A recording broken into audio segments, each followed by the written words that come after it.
Follow-through is the last fundamental that most action shooters do not pay attention to on the range. It happens frequently in consistent speed shooting. It's like swinging a bat, then stopping the swing after contact. Where's the home run? When your sights stop on the target and you fire the round, the sight will lift and must return exactly the same place each and every time. The longer the shot, the more follow-through is needed. There are no handguns built today without a recoil.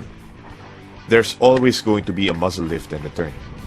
The key thing to remember is to be patient with your sight. Try shooting 6 rounds in a target at 7 to 10 yards, watching the sight with a clear focus and the target slightly out of focus. Using a laser demonstrates what your sight must do for proper follow-through.